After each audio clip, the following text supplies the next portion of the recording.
오늘 말씀의 제목은 교회에 통용되어야 될 사랑이란 제목으로 말씀을 나누겠습니다. 우리는 지금 계속 로마서를 읽어가고 있습니다. 로마서 1장부터 11장까지의 말씀에서는 하나님의 구원 계획이 어떤 것인가, 하나님의 구원의 원리가 무엇인지를 우리에게 알려줬습니다. 그러므로 하나님의 구원 계획을 이제 발견하고 살아가는 성도, 자신이 어떻게 해서 구원받은 자인지를 알게 된 성도는 자신의 생각대로가 아니라 하나님의 구원 계획에 하나님의 선택을 존중하면서 그 선택하신 결과로서 내가 있음을 알고 살아가는 것입니다.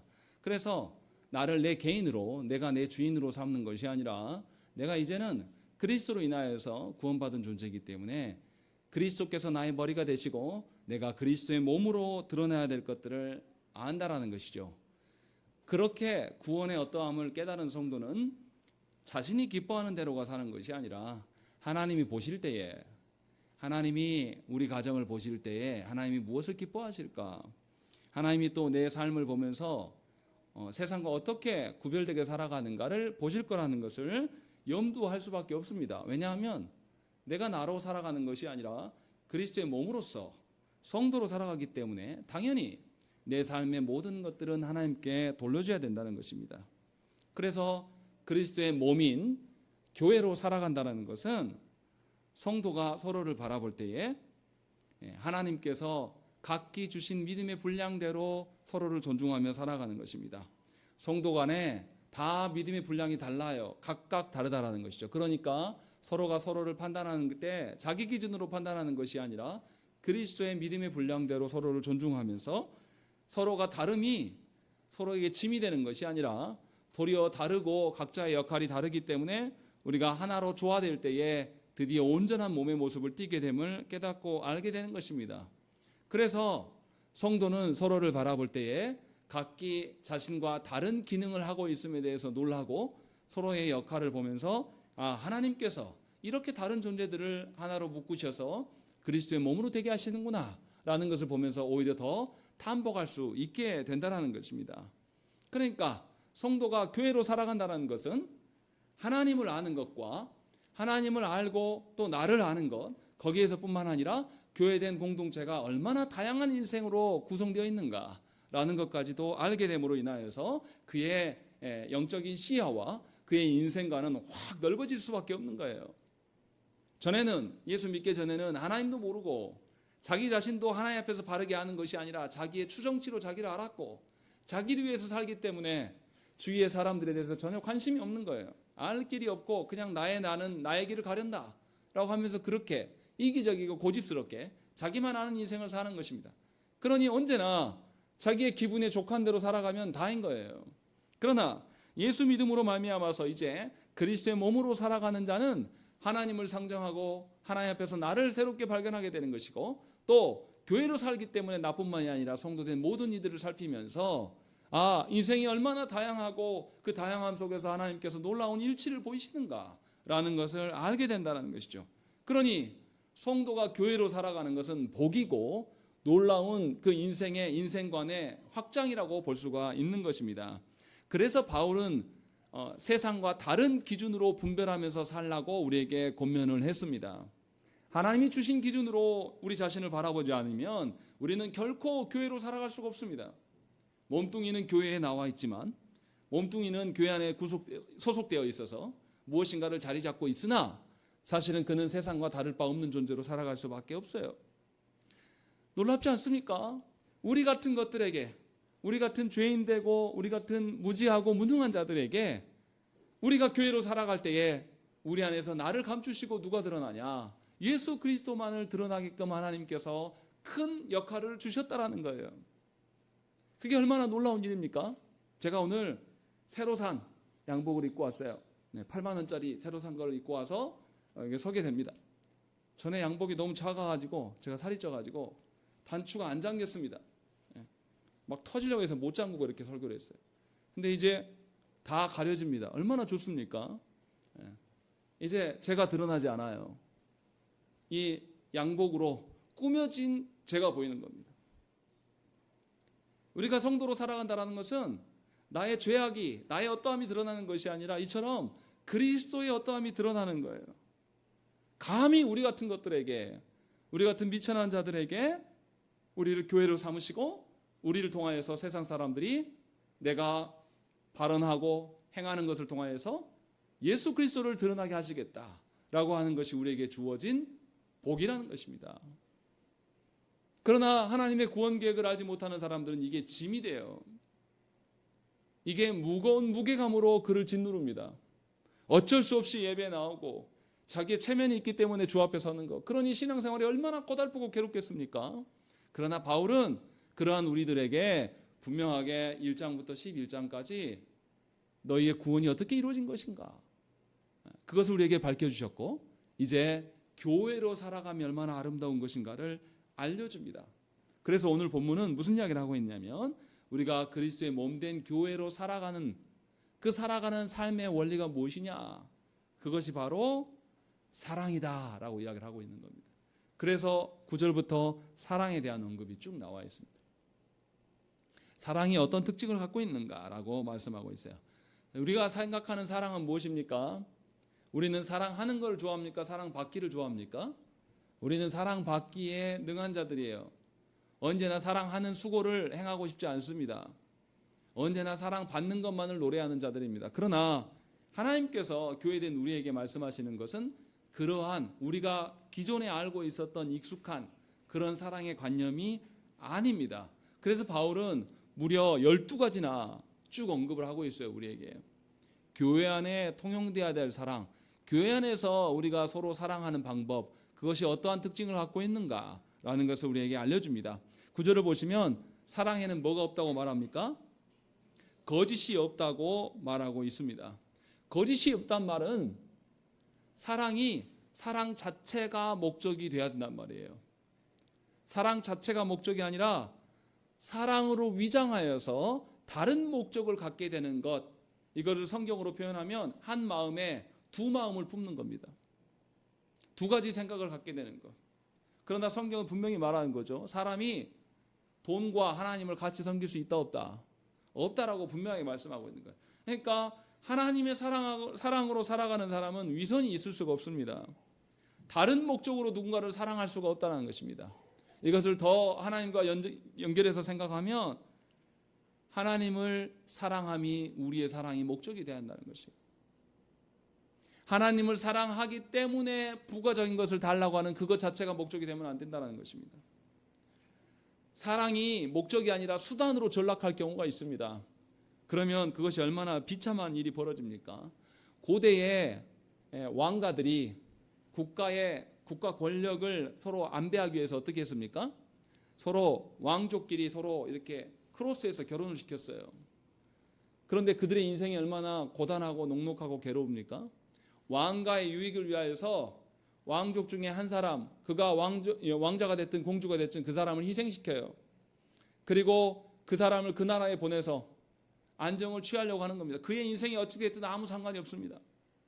그냥 한 사람의 인생 따위는 심하게 짓밟아버리는 그러한 비참한 일들을 우리는 역사 속에서 늘 보고 그렇게 정략 결혼하는 것을 우리가 보게 돼요. 최근에도 있지 않습니까? 사랑 없이 사랑하여서 이 정치 권력과 이 대기업이 혼인을 맺었어요. 그런데 그 정치 권력이 이제 힘이 다 떨어지고 나니까 이제 이혼하겠다는 겁니다. 그래서 이혼 소송이 벌어지고 있지 않습니까? 그래서 그 이혼 소송에서 천문학적인 액수가 이제 이혼으로 말미암아서 재산 분할을 해야 돼요. 그럼 그 재산 분할하게 되면 그 회장이 그 기업을 관리할 수가 없게 되는 겁니다. 이런 일들이 우리 사회에서 보여주고 있어요. 그게 행복한 인생이고 아름다운 인생입니까? 이처럼 사랑이 그 자체가 목적이 되지 않고 사랑이 수단으로 전락하게 되면 우리는 극악의 분노를 드러낼 수밖에 없는 것입니다. 부부간에도 그러지 않습니까? 어떤 사람은 배우자를 자신의 성공수단으로 자신의 인생의 편리한 방편으로서 도구로 활용하는 경우가 있어요. 그래서 상대방을 업신여기고 무시하고 깔봅니다. 철저하게 짓밟아버리는 거죠. 그러면서 부부 생활을 이어가는 경우가 있습니다.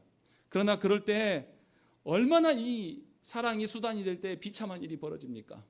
당하는 그 당사자뿐만 아니라 그렇게 사랑이 수단으로 전락할 때에 보고 있는 모든 사람들이 눈살을 찌푸리면서 괴로운 마음을 갖게 되는 겁니다. 하나님께서 우리를 사랑하심과 하나님께서 우리를 향하여서 하나님을 사랑하심도 이와 같다라는 거예요. 하나님을 사랑하는 것이 우리의 주 목적이 되지 않고 하나님을 사랑하는 것을 수단으로 여겨서 주 앞에 우리의 문제를 해결하는 자들이 있어요. 그런 자들이 교회 안에 와서 자신이 성도라고 말하고 자신이 직분자라고 말하는 것이 얼마나 추잡스럽고 비참한 것입니까? 그런데도 우리는 이것을 마구 일삼고 있어요.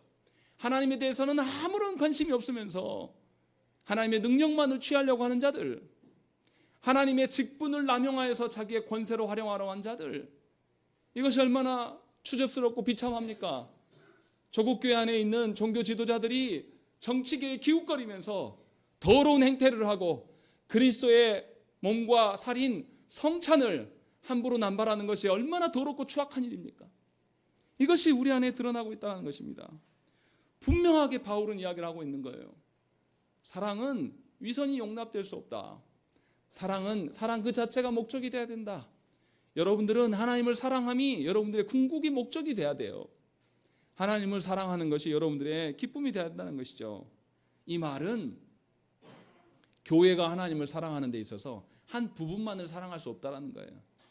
교회의 목적과 교회의 살아가는 방법과 이것을 성도로 이야기하면 성도의 생각과 성도의 감정과 성도의 의지까지도 다 하나님을 향해 있어야 된다는 것이죠. 이것이 위선이 없는, 거짓이 없는 사랑이다 라고 성경은 말씀하고 있는 것이에요.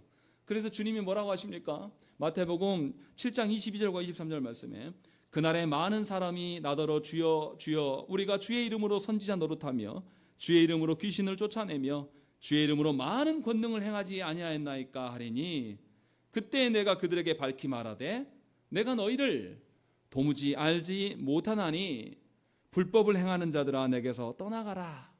주님이 이렇게 말씀하신다는 거죠. 아무리 사람들끼리 모여서 많은 사람을 모아놓고 우리가 많은 사역을 행하고 우리가 많은 권능을 행했다고 할지라도 그것이 목적으로 된 사람들은 결코 하나님이 기억하지 않으신다고 말씀한다는 거예요.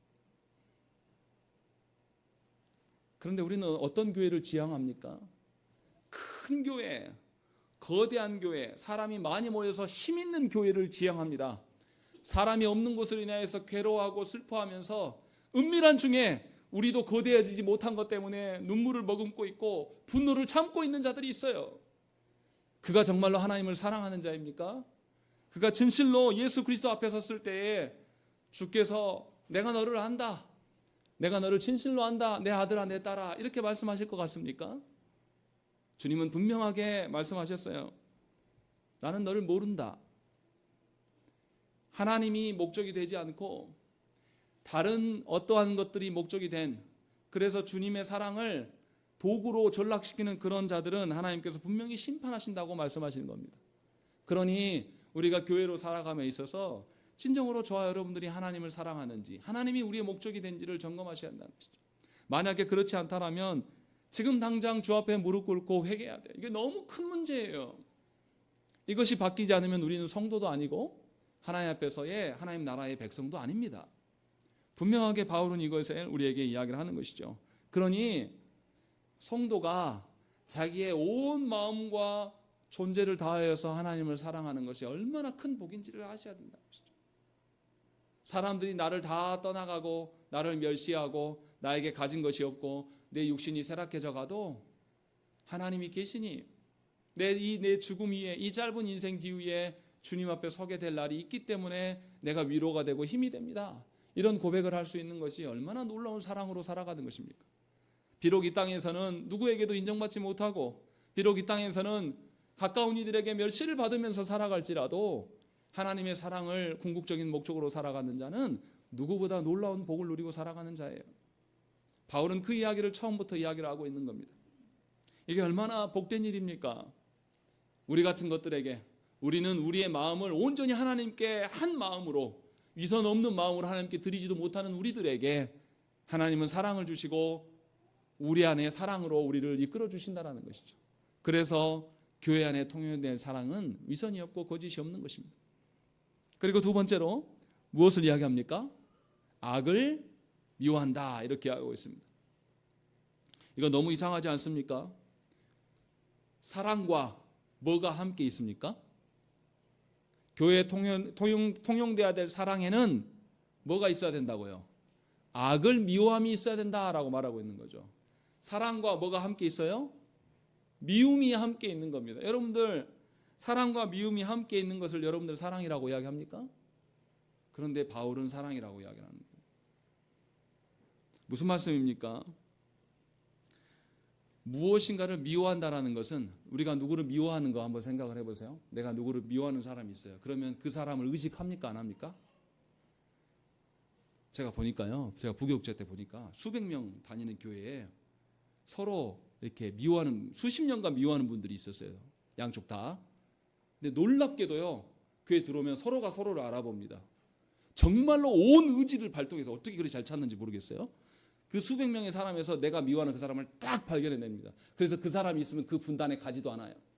그 사람이 혹시 마주칠까봐 그 사람이 나오면은 안 움직이고 기다립니다. 무슨 말입니까? 누구를 미워한다는 것은 뭐가 발동되는 거예요? 내 의지와 내 이성과 모든 것이 발달해요. 왜냐하면 그 사람 마주치면 안 되거든요. 미워한다는 것과 사랑하는 것은 둘 다 뭐가 발동합니까? 온 의지가 발현되는 겁니다. 그러니까 하나님을 사랑하는 것, 하나님을 사랑한다는 것은 하나님의 어떠하심을 사랑하는 겁니다. 하나님과 반대되는 모든 것을 거절하는 거예요. 그냥 악에 대해서 그냥 내버려 두고 악이 뭐 그런데 나랑 상관없어 이렇게 소극적인 태도를 취하는 것이 아니라요. 그렇지 않겠습니까? 제가 아는 목사님이 갑각류를 못 드세요. 그런데 그 갑각류를 못 드시는 그 목사님 사모님이 우리 남편은 다른 거 먹으면 되지 하면서 갑각류 반찬을 계속 해낸다고 해보십시오. 그럼 사랑하는 겁니까? 아니죠. 내 남편이 알레르기가 있어서 갑각류를 건드리면 큰일 나버린단 말이죠. 그래서 그러면 갑각류에 대해서 아내까지도 어떻게 해요? 의지를 발동해서 가려내는 거예요. 분별해내는 거예요. 이것을 다시 적용하면 하나님이 선이에요. 하나님 선하신 분이란 말이에요. 하나님 아닌 것에 대해서 우리가 함부로 막 뒹굴고 있고 악에 대해서 우리가 허용하고 용인해 줄 수 있냐 이 말이에요. 정말 하나님 사랑한다라면 하나님 아닌 것들에 대해서 우상들에 대해서 우리가 어떻게 해야 됩니까? 극렬하게 반대하고 극렬하게 미워하고 죄의 문제를 우리가 극렬하게 죽이는 것이 당연한 겁니다. 그런데 우리는 어떻게 살아갑니까? 우리는 세상이 말하는 사랑을 말해요. 그래서 하나님 아닌 악들이 존재해도 독재자가 우리나라를 집어삼키고 독재자들이 불의함과 악함으로 인하여서 피해자들을 계속 짓밟고 있어도 우리는 눈 하나 깜짝하지 않습니다.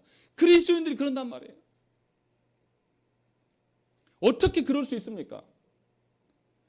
불의하거나 악함이 전혀 없으신 그 하나님의 사랑 안에 살아가는 사람들이 어떻게 악을 용인할 수 있습니까? 어떻게 불의한 자들이 버젓이 이 나라를 집어삼키고 어떤 가족을 몰살시키고 짓밟고 있는데도 모든 자기의 악함들을 가리기 위해서 거짓을 남발하고 있는데도 심지어 증인으로 나와서 증인 선서도 안 하고 있는데 그런 작자들을 국민들이 두 눈 뜨고 보고 있냐 이 말이에요. 국민들도 같이 썩었기 때문에 그래요. 최소한 그리스도인이라면 하나님의 선을 알고 하나님의 공의와 정의를 아는 사람이라면 어떻게 불의함에 대해서 입 다물고 있을 수 있냐고요. 어떻게 불의함에 대해서 아야 너는 다치니까 못난 놈이 정맞으니까 너는 말하지 마. 네가 힘 있을 때 해. 어떻게 이렇게 말할 수 있냐 이 말이에요. 그가 하나님의 의를 아는 사람입니까? 그는 하나님의 일을 전혀 모르는 자이고 악에 대해서 얼마든지 용인할 수 있는 자입니다. 그가 하나님 나라 앞에 서서 내가 하나님의 의를 알고 하나님의 선을 위해서 살아왔나라고 그가 아무리 외쳐도 하나님은 그에게 너는 선하지 않다. 너는 나와 같은 길을 걸어오지 않았다라고 말씀하실 거예요. 바울은 지금 그 이야기를 우리에게 하고 있는 거예요. 시편 97편 10절 말씀에 뭐라고 말씀하십니까? 여호와를 사랑하는 너희여 악을 미워하라 라고 명령하셔요. 우리는 하나님을 사랑하면 동시에 하나님과 반대되는 일에 대해서 미워하고 증오하고 없애야 될 의무가 있는 자들입니다. 이게 당연한 것이다라고 지금 바울은 말하고 있는 거예요. 분명하게 하나님은 또 신명기의 말씀에서 이스라엘 백성들이 가나안 땅에 들어갈 때 하나님 뭐라고 하십니까? 너는 가증한 것을 네 집에 들이지 말라. 너도 그것과 같이 진멸당할까 하노라 라고 말씀하신 거예요. 하나님 아닌 거짓된 우상들, 이런 것들을 섬기지 말라라고 이야기해요. 어떻게 네가 하나님을 믿는 사람인데 풍요를 바라면서 네가 돈을 섬길 수 있으며, 네가 하나님을 믿는 사람인데 하나님의 다스림보다 세상 권력 앞에서 무릎 꿇고 그럴 수 있겠는가? 이것을 행할 때 너를 진멸하시겠다라고 하나님 말씀하신단 말이에요. 분명하게 하나님께서는 우리에게 하나님을 사랑하는 자는 죄를 미워하고 증오하고 싸울 수밖에 없음을 우리에게 말씀하고 있는 겁니다. 여러분 자신을 잘 돌아보십시오. 정말로 우리가 하나님을 사랑함으로 의의를 추구하는 자인지, 정말로 조국 교회가 하나님의 공의를 존중하는 자들이었다면 어떻게 이 나라가 군사 독재에 짓밟히고 이제 검사 독재에 짓밟히고 있는 상황이 계속 반복됩니까? 나라가 점점 좋아지는 것이 아니라 어떻게 악제자들이 또 등장하냐 이 말이에요. 그리고 그 사람들을 우리 손으로 대통령으로 뽑아놓을 수 있냐 이 말이에요. 그리고 그 일에 교회가 나서서 그 일을 먼저 앞장서서 행할 수 있냐 이 말이에요. 교회가 하나님의 사랑을 떠났기 때문이에요. 교회된 우리가 하나님의 사랑을 말하지 않고 거짓됨을 말하는 거예요. 그래서 불의해도 괜찮고, 그래서 악을 용납해 준단 말이에요. 교회가 교회 안에 진심으로 하나님의 선을 말해야 되는 것이고, 하나님을 사랑하는 자라면 그가 온전히 세워지기를 소망해야 되는 것이고, 그것을 지금 바울이 이야기를 하고 있는 겁니다. 그래서 그 다음에 뭐라고 합니까? 9절의 말씀에 거짓이 없고 악을 미워하고 뭐 하라고요? 선에 속하라 라고 말씀하고 있는 거예요. 이 속한다라는 의미는 부부간의 한몸됨을 말하는 거예요. 연합되어짐을 말하는 것입니다. 그냥 그 안에 있으나 마나한 식으로 있으라는 그런 뜻이 아니에요. 부부는 한 마음으로 하나 됐을 때만 가정을 이루어갈 수가 있습니다. 부부가 서로 사랑하고 존중하지 않으면요, 임신도 어렵습니다. 제가 청년부 때 같이 우리 수능으로 활동했던 자매가 무려 12년간 고통당하면서 자녀가 없었어요. 그러면서 울기도 너무 많이 울고, 또 이 자궁이 좋지 않아서 수술도 여러 번 받으면서 또 미국에 살아가지고, 미국은 한번 수정하려면 한 2,200만 원씩 깨집니다. 우리나라랑 비교가 안 돼요. 그래서 포기하고 있다가 남편이 한국으로 발령이 나가지고 다시 12번 시험관 해가지고 아기를 가졌어요. 그런데 그 자매의 고백이 뭐냐면, 자기 그냥 육적인 자녀만을 그것이 자녀인 줄 알았는데, 자기가 12년 동안 애달고 고통하면서 보니까 내가 하나님 나라의 자녀, 하나님 나라를 기업으로 이을 자녀를 얻게 되었음을 깨달은 거예요. 그간에 자기가 하나님 나라의 백성으로서 온전히 서지 못하기에 하나님께서 태를 막으시고 자신을 돌아보게 하심으로 이제 드디어 자기가 하나님 나라의 부모와 자녀가 되었다라고 기뻐하는 모습을 보았습니다. 이렇게 하나님의 선에 속하는 것은 그냥 그렇게 살아가는 것이 아니에요. 하나님의 선에 속한다는 것은 부부가 친밀하게 하나로 되어서 부모와 자식의 하나됨이 육적인 하나됨이 아니라 하나님 나라의 하나됨으로 연합될 때에 드디어 하나님의 사랑을 알 수가 있다는 것입니다. 그래서 하나님의 선하심이 우리의 생각과 우리의 정서와 우리의 의지에까지 다 드러나야 돼요. 그래서 우리의 모든 것이 하나님의 선을 지향할 수 있어야 된다는 것이죠. 그리고 여기서 특징이 우리 성경에는 잘 안 나오는데, 선에 속하라 이렇게 표현되어 있는데 사실은 이게 능동태가 아니라 수동태예요. 선에 속해지게 된다라는 뜻이에요. 무슨 말입니까? 우리 스스로 하나님께 선에 속할 수 있단 말입니까? 아니에요. 하나님이 사랑하는 자는 하나님께서 하나님의 선에 속하게 하신다. 그래서 하나님의 선과 연합되어지는 것은 내 힘으로 하는 것이 아니라 하나님의 뜻대로 하는 거예요. 그럼 우리는 뭐 해야 됩니까? 하나님을 의탁하는 거예요. 하나님을 의지하는 거예요.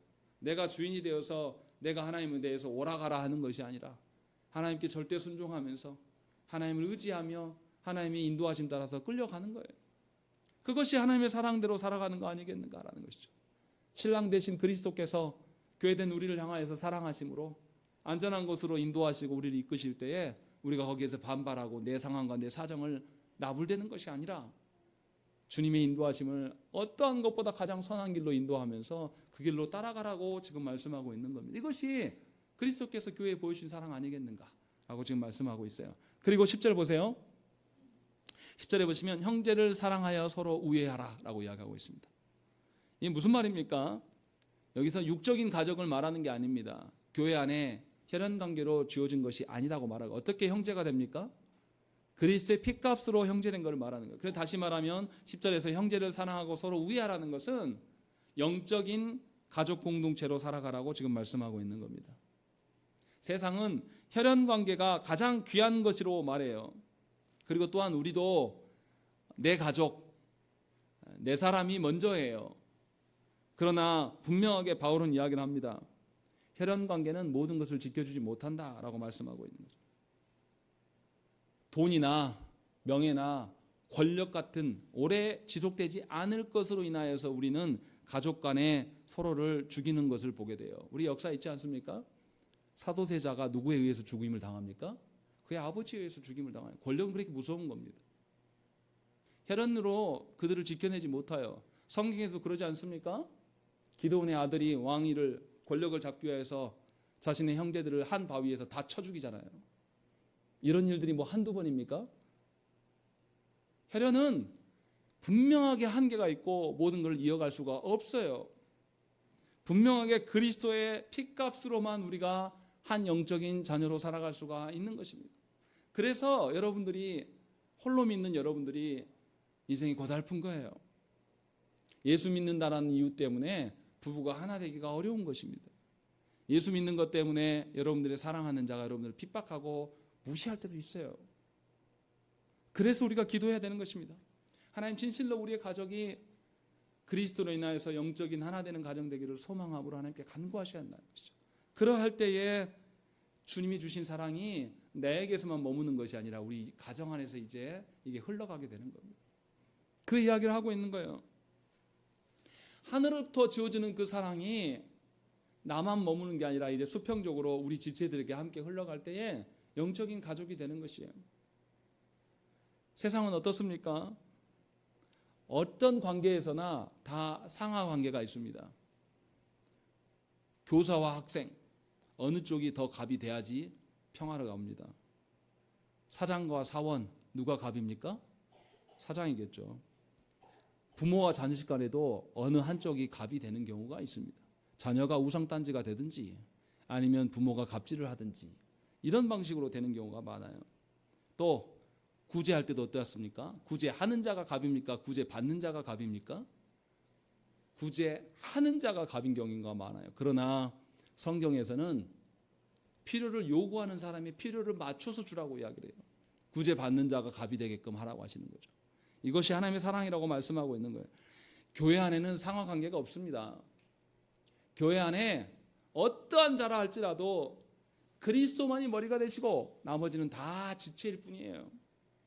그리스도만이 머리가 되시고 우리는 다 동등한 대등한 관계임을 분명하게 설명하고 있어요. 그래서 서로가 한 영적인 가족됨으로 살아가는 것이죠. 왜 그럴 수밖에 없냐? 요한 사도는 이렇게 말해요. 요한일서 4장 7절과 8절에 사랑하는 자들아 우리가 서로 사랑하자. 사랑은 하나님께 속한 것이니 사랑하는 자마다 하나님으로부터 나서 하나님을 알고 사랑하지 아니하는 자는 하나님을 알지 못하나니 이는 하나님은 사랑이심이라. 이렇게 말씀하고 있는 거예요. 우리가 서로를 사랑하지 않는 것은 하나님의 사랑을 알지 못하는 것이고 궁극적으로 하나님을 알지 못하는 것이 된다라고 말씀하고 있는 거예요. 그러니 서로를 사랑하지 않는 자, 서로를 세상 방식으로 아니 저 사람이 사랑할 만해야 사랑하죠 목사님, 이런 방식으로 사랑하는 사람은 하나님 모르는 사람이에요. 하나님 모르는 사람은 하나님과 관계가 없다는 뜻이죠. 요한 사도는 분명하게 말씀하고 있는 거예요. 네가 하나님을 아는 자라면 어떻게 지체를 사랑하지 않을 수 있겠는가? 어떻게 지체를 하나님 나라의 영적인 공동체로 바라보지 않을 수 있는가라는 것을 말씀하고 있어요. 또한 요한일서 4장 10절 말씀에 사랑은 여기에 있으니 우리가 하나님을 사랑한 것이 아니요 하나님이 우리를 사랑하사 우리 죄를 속하기 위하여 화목 제물로 그 아들을 보내셨음이라는 것이죠. 하나님께서는 우리를 사랑하셔서 당신의 하나밖에 아드님을 죽음의 사지로 내몰면서 우리를 사랑하신 것이다. 그 하나님의 먼저 사랑하심이 있기 때문에 우리가 사랑할 수 있게 된 것이 아니겠는가라는 것을 말씀하고 있어요. 그러니 교회 안에서 나의 어떠함이나 상대방의 어떠함을 말하기 전에 누구의 어떠함을 말해야 됩니까? 아들 대신 예수 그리스도의 어떠하심을 먼저 말해야 되지 않겠습니까? 예수 그리스도의 어떠하심으로 말미암아서 우리가 서로가 한 몸 된 거 아니겠습니까?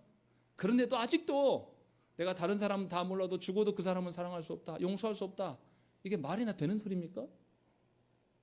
교회는 그럴 수 없다라는 거예요. 잘 기억하셔야 됩니다. 여러분들이 용서할 수 없는 사람이 있다면 하나님께 구하셔야 됩니다. 제가 말씀하는 것은 완벽하게 용서하라. 우리는 그럴 능력이 없어요. 우리가 무엇인데 누군가를 완벽히 용서하고 완벽히 포용할 수 있습니까? 우리는 그런 능력이 없습니다. 그러나 최소한 태도는 있어야죠. 내가 누군가를 미워하는 마음이 있어도 하나님이 계신데 어떻게 내 미워함을 증폭시킬 수 있습니까? 어떻게 내가 하고 싶은 말 다 뱉어낼 수 있습니까? 하나님이 계심을 조금이라도 생각한다면 내 입을 다물 줄 알아야죠. 내 감정을 주워 담을 수 있어야죠. 이것이 하나님이 사랑하는 자의 영적인 가족으로 살아가는 교회됨이다 라고 지금 말씀하고 있는 거죠. 그리고 그 다음에 뭐라고 합니까? 10절 뒤에 우애하고 그 다음에 읽겠습니다. 시작.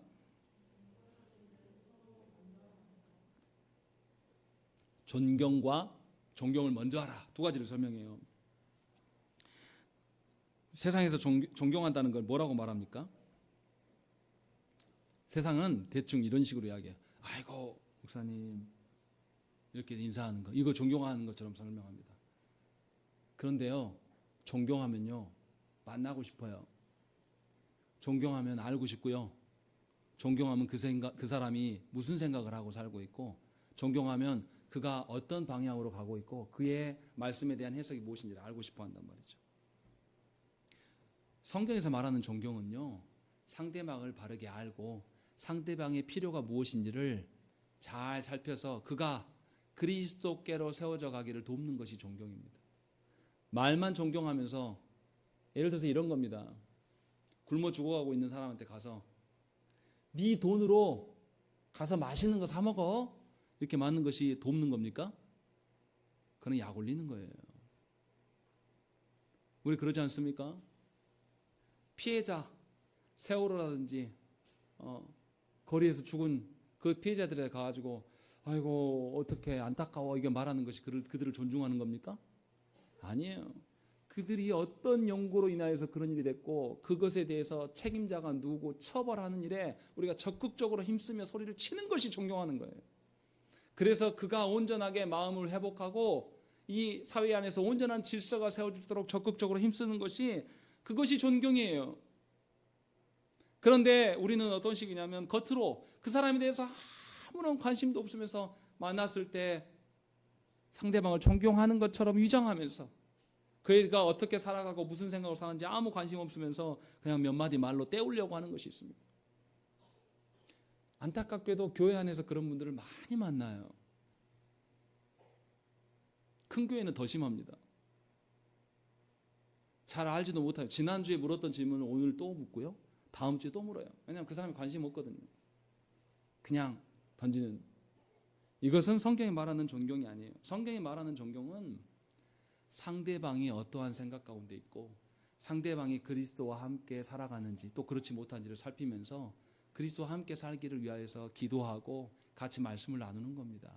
그래서 그를 온전하게 그리스도 앞으로 세워가는 것이 성경이 말하는 존경이에요. 그런데 성경은 뭐라고 말합니까? 이 존경을 어떻게 하라고요? 서로 먼저 하라고 말씀하고 있습니다. 무슨 말입니까? 우리는 존경하기를 좋아합니까? 존경받기를 좋아합니까? 존경받기를 좋아합니다. 누구든 다 그래요. 자기 입으로 자기 칭찬을 못하지만 누가 내 말 해주기를 은근히 바란단 말이에요. 그것이 우리의 심리예요. 예를 들어서 이런 겁니다. 엊그제 우리 교회가 후원해서 세미나, 이 미카데미라는 세미나를 하고 있는데 어제 목요일 금요일 이틀 동안 했어요. 근데 한 130여 분 정도 목사님들 오셨단 말이에요. 이제 제가 앞에 나가서 인도하고 사회 보고 막 이렇게 해요. 사람이라 누가 와서 고 목사님 수고하십니다 이러면 은근히 기분이 좋아요. 근데 와가지고 아니 목사님 세미나를 했는데 할 거면 지금 제대로 좀 하지, 이거 왜 저래, 저거 저래, 다음엔 이렇게 했으면 좋겠어, 저렇게 했으면 좋겠어, 뭐가 어째, 이렇게 말하면 기분이 나빠요. 왜 그렇습니까? 우리의 속성이 존경받는 데만 익숙되어 있는 거예요. 그런데 바울은 뭐라고 합니까? 서로 먼저 뭐라고요? 존경하라고 말씀하고 있어요. 생각을 해보십시오. 아무도 존경하지 않는 상황 가운데 상대를 세우고 상대가 정말로 그리스도 앞에서 세워지는 일을 아무도 하지 않아요. 그런데 그 속에서 그 존경하는 일을 먼저 한다고 해보십시오. 그러면 그 존경이 어떻겠습니까? 더욱더 빛을 발할 수밖에 없는 겁니다. 그러니까 착각하시면 안 돼요. 내가 주의 일을 하려고 하고 내가 사람을 세우려고 하는데요, 나와 함께 할 사람이 없어요. 일꾼이 없어요. 그래서 나 못하겠습니다. 이게 용납이 되는 이야기입니까? 이건 헛소리예요. 분명하게 존경하기를 서로 먼저 하는 겁니다. 없으면 더 하는 겁니다. 지금 바울은 그 이야기를 하고 있는 거예요. 그리하여서 나의 그 섬김으로 인하여서 나같이 미천한 껍데기에 불과한 나에게서 뭐가 드러나요? 그리스도의 사랑이 드러나게 하라. 이것이 하나님이 말씀하시는 사랑이 아니겠는가? 라는 것을 지금 이야기를 하고 있는 거예요. 그리고 그 뒤에서 바로 이어서 비슷한 맥락으로 뭐라고 합니까? 부지런하여 게으르지 말고 열심을 품고 주를 섬기라 라고 말씀하고 있는 것이죠. 생각을 해보십시오. 우리가 하나님의 자녀가 된 것은 누구의 신실함 때문입니까? 하나님의 언약에 대한 신실함 때문이에요. 하나님은 언약하신 바를 한 번도 깨신 적이 없어요. 생각을 해보세요. 하나님께서 노아 때 홍수로 인하여서 온 인류를 멸망시키고 딱 노아의 가족만 남겨주셨어요. 그리고 하나님 약속하셨잖아요. 무지개 언약하셨잖아요. 뭐라 하겠습니까? 다시는 내가 물로 심판하지 않고 이 피조세계에 늘 낮과 밤과 계절을 계속 존재하게 하시겠다라고 하나님 하셔서, 그래서 지금까지 인류가 존재하는 거 아닙니까? 근데 생각을 해보세요. 하나님께서 게으르게 행동하세요. 게으르는 건 뭡니까? 일을 뒤로 미루는 거예요. 하나님이 피곤하시고 귀찮아서 나 좀 휴가 가려니까 너희들끼리 좀 살고 있어 말하면서 하나님께서 태양을 그 자리에 두시지 않아요. 달을 그 자리에 두시지 않아요. 지구를 온전하게 자전하게 만들지 않고 그냥 내버려 두신다고 해요. 우리를 돌아보시는 일에 대해서 잠깐만 손을 뗀다고 하면 게으름을 피우신다고 해보십시오. 그럼 우리 존재할 수 있겠습니까? 하나님은 우리를 향하여서 한 번도 게으르거나 그렇게 나태하게 하신 적이 없어요. 우리를 향하여서 온전한 성실함과 신실하심으로 우리를 대하심으로 우리가 여태까지 존재하는 것입니다. 심지어 우리의 마음까지도, 우리의 더러운 마음, 정말로 우리 안에 우리가 억제하지 못하는 누구를 죽여버리고 싶은 마음, 원수가 붙이면 그 마음도 하나님 어떻게 하십니까? 우리에게 짓누르시기 때문에 우리가 그나마 사람 노릇하고 있는, 살인자가 되지 않고 살아가는 거예요. 하나님은 이것을 성실하게 행하심으로 말미암아서 우리를 성도 되게 하셨단 말이에요. 그 하나님의 신실함을 안다라면 우리는 당연히 하나님 앞에서 신실해야 되지 않겠습니까? 당연히 하나님의 사랑을 전하는 데 있어서 열심으로 부지런해야 되지 않겠습니까? 이게 당연한 우리의 삶의 방식이에요. 그리고 뭐라고 말하냐면 열심을 품고 주를 섬기라라고 하는 것이죠. 열심을 품어서 주를 섬기는 데 쓰라라고 말씀하고 있는 것입니다. 한국교회 안에서 열정을, 패션, 열정을 강조할 때가 있었습니다. 저는 그런데 그 열정을 굉장히 무서워하는 사람입니다. 거짓된 것에 열정을 품게 되면 어떻게 됩니까? 왜 이단이 성행합니까? 목적을 모르고 열정만 있기 때문에 그래요. 왜 조국교회가 거짓된 일에 열심히 해가지고 교회가 이렇게 부패해버렸습니까? 목적 없이 열정만 갖고 있었기 때문에, 성도들의 열심만을 강조한 거예요. 성도들이 그 열심이 하나님을 향한 열심인지 아니면 자기 욕망을 향한 열심인지 구별하는 것이 먼저 돼야 돼요. 그것이 하나님 사랑하는 것입니다. 그런데 그거 없이 조국교회 뭐라고 합니까? 응답 못 받아서 응답 받을 때까지 기도해. 열심히 하면 하나님 안 들어주겠냐? 열심히 해. 거짓된 방식으로, 거짓된 목적으로 자기 욕망을 따라서 하는 것까지도 열심히 하라고 계속 가르쳐왔단 말이죠. 그러나 바울은 분명하게 이야기를 해요. 네 열심을 품은 것 가지고 주를 섬기는 데 해라. 네 열심은 하나님 앞에 있을 때만 온전한 열심이 될 수 있다. 그것이 사랑이다 라고 지금 분명하게 우리에게 가르치고 있어요. 그러니까 주를 사랑하는 자는 주님께 속한 자가 돼야 돼요. 자기 마음대로 살아가는 것이 아니라 내가 주님이 나의 주님이 되시고 나는 주님 앞에 노예구나, 종이구나 라는 것을 알고 있는 자만이 하나님의 사랑을 누리고 살아갈 수 있다라고 바울은 말씀하고 있어요. 그리고 12절에 뭐라고 합니까? 시간이 없으니까 짧게 이야기하겠습니다. 12절에 읽겠습니다. 12절 시작.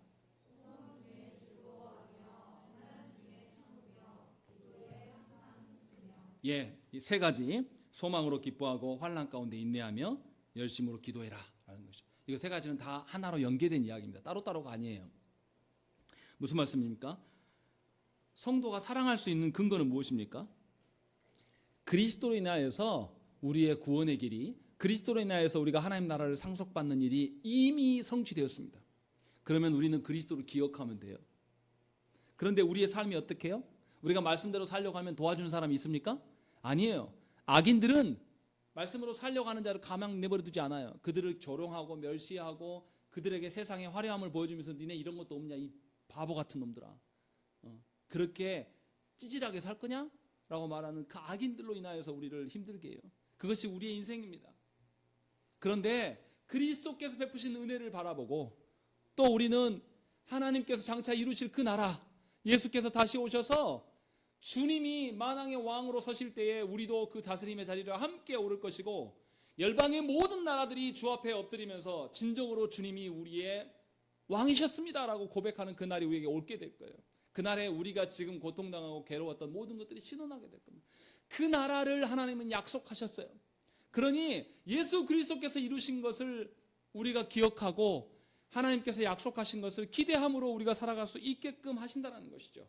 그래서 성도는 세상으로 소망하는 것이 아닙니다. 하나님이 약속하신 그 나라를 바라보면서 기쁨으로 살아갈 수가 있는 거예요. 신앙생활을 하면서 매번 울고 고되고 괴롭기만 하고 그렇게 살아가는 사람의 신앙생활을 보면서 누가 기뻐하겠습니까? 누가 따르고 싶겠어요? 분명하게 바울은 이야기하는 거예요. 하나님 사랑으로 산다면 소망으로 기뻐할 수밖에 없다. 이어지는 것도 환난 가운데 인내한다. 환난 가운데에서 인내할 수 있는 이유는 무엇입니까? 하나님이 약속하셨거든요. 하나님께서 주신 소망은 지금 현실 속에서 이 땅에 어떠한 주신 소망이 아니라 하나님께서 하나님 나라의 일들로 우리를 이루시겠다라고 소망을 주셨어요. 그리고 우리가 지금 현재 고난받고 멸시받고 사람들도 외면당하는 그 모든 일에 대해서 하나님은 견딜 수 있는 인내할 수 있는 힘까지도 주신다.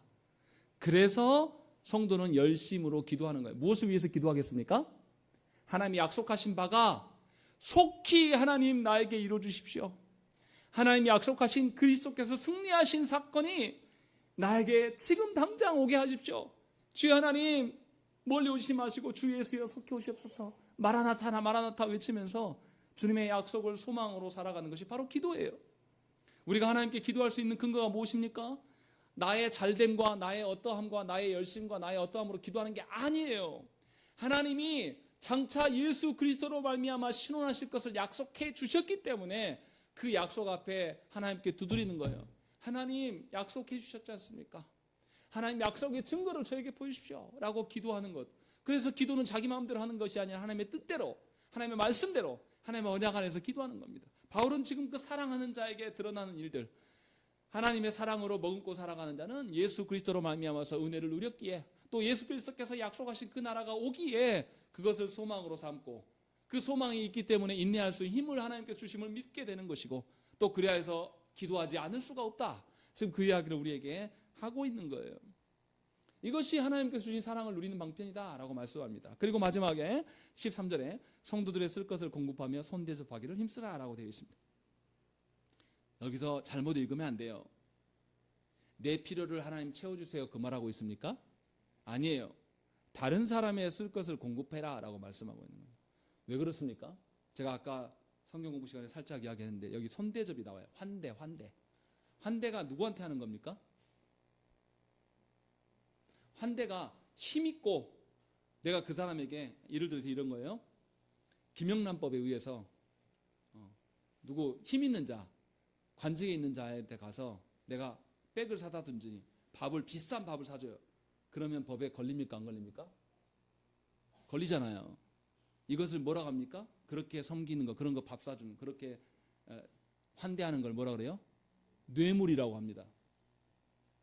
그런데 나그네, 우리 사회에서 아무 힘도 없고 거지, 거렁뱅이, 이 땅에서 외국인 노동자들, 그 사람들한테 가가지고 디올백을 주고 밥을 사준다고 해서 제가 처벌받겠습니까? 안 받아요.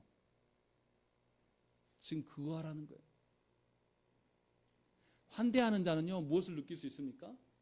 그 영혼을 위하여서 그 영혼에게 식사 대접하기 위해서 그 영혼을 생각하면서 지금 그 영혼이 그 사람이 건강이 어떻고 그가 무엇을 좋아할지를 생각하면서 재료부터 사서 준비할 거예요. 그리고 그와 함께 식사를 나누면서 무슨 이야기를 할까 하면서 막 음식을 준비할 겁니다. 그렇게 준비되어서 충분히 그 사람을 생각하고 그 사람이 오실 때 어떻게 해야 되겠다라는 걸 다 생각하고 그를 맞이할 겁니다. 그래서 그 한 영혼을 위하여서 온전하게 시간을 쏟고 그 영혼 안에 내 마음을 다 내어주는 것, 단지 음식만이 아니라 그 내 마음과 영혼 전체가 그 영혼과 하나 되는 것을 소망함으로 이렇게 준비돼서 함께 식사하고 그렇게 헤어지게 되면 영혼을 품는 아름다움이 무엇인가를 알게 된다는 것이죠. 그것이 교회에 있어야 될 손대접이라고 말씀하고 있는 거예요. 내 이름을 내고 내가 식사 당번이 되었기 때문에 준비하는 그런 것이 아니라 숙제하는 것처럼 내가 짐으로 여기면서 그렇게 살아가는 것이 아니라 진심으로 그리스도께서 우리 같은 것들을 위하여서 사람이 되시고 우리를 위하여서 이 땅에 오셔서 누구와 함께 식사하셨습니까? 가난한 자와 고아와 과부와 또 나그네 된 자들, 이 사람들과 함께 주님이 식사하셨어요. 그러면서 그들에게 하나님 나라를 알리셨단 말이에요. 주께서 베푸신 그 사랑을 나눌 때에 우리는 하나님의 사랑을 알 수가 있게 되는 거예요. 그래서 손대접하는 것은 보상받을 수 없습니다. 교회 안에서 누군가를 섬기고 누군가를 위하여서 봉사하는 것은 보상받기 위함이 절대 아니에요. 이미 하나님의 사랑을 받았기에 하나님의 사랑이 나에게 차고 넘치기 때문에 그 사랑을 주체할 수 없어서 행하는 것이 손대접이라고 지금 말씀하고 있는 거예요. 그것이 교회 안에 있어야 될 사랑이라고 말하지 않겠는가? 라고 바울이 우리에게 말씀하고 있는 겁니다. 그러니 우리가 오늘 말씀을 기억해야 돼요. 우리가 교회 안에서 서로를 어떻게 사랑해야 될 것인가? 내가 세상에 해왔던 방식대로 나의 잘남을 드러내고 내가 가진 것을 쫙 놔라면서 자 봐라, 내가 너희들에게 이런 것들을 베푼다 하면서 자기의 권위를 자랑하기 위해서 베푸는 그런 베품이 교회에서 사라져야 됩니다. 내 사람을 만들기 위해서 그 사람에게 무엇을 잘해주는 이런 것들도 사라져야 됩니다. 진심으로 나의 억울하고 나의 힘든 모든 것은 하나님께서 아시고 하나님께서 그 모든 것을 해결하실 것을 믿기에 힘들고 괴로워하는 자에게 손을 내밀면서 우리 함께 가자. 하나님께서 나만 부른 것이 아니라 우리 모두를 부르시지 않았느냐. 그래서 주 앞에서 함께 뛰놀 수 있는 그런 사랑을 하나님께서 우리에게 베푸신 거예요. 그리고 여러분에게 그 사랑을 행할 수 있는 기회를 하나님이 주셨습니다. 그래서 여러분들이 진실로 여러분 자신의 인생뿐만 아니라 여러분들 가정 안에서 이기적이고 서로를 짓밟는 사랑이 아니라 정말로 서로를 세우고 존경하고 존중하는 그런 사랑. 그래서 누가 봐도 우리의 가정, 부부가 손만 잡고 가도 주위에서 그 사랑이 흘러나옴을 보면서 함께 온화한 미소가 번질 수 있는 그런 사랑을 하나님께서 하라고 우리에게 베풀어 주신 것입니다. 그러니 우리가 교회로 살아가는 것은 짐을 지는 일이 아닙니다. 억지로 힘겹게 해내는 그런 것이 아니에요. 괴로움에 쩔어서 내가 또 오늘 안 나가면 또 목사님 연락 오겠지? 또 안 나가면 목사님 나한테 뭐라 하겠지? 그런 식으로 누구를 의식하면서 살아가는 것이 아니라 진심으로 하나님 앞에서 그리스도의 몸으로 우리 같은 것에게 그리스도의 사랑이 드러난다고 하니 얼마나 놀라운 일입니까? 그러한 기회로 우리에게 사랑하라고 말씀하시는 것입니다. 그래서 우리 모두가 진심으로 하나님의 복을 향유하고 하나님의 복을 세상에 드러낼 수 있기를 빕니다. 여러분들이 신앙생활하고 교회생활하는 것이 의무가 아니라 정말로 복되고 즐거움이고 감사가 되기를 간절히 축원합니다. 함께 기도하겠습니다.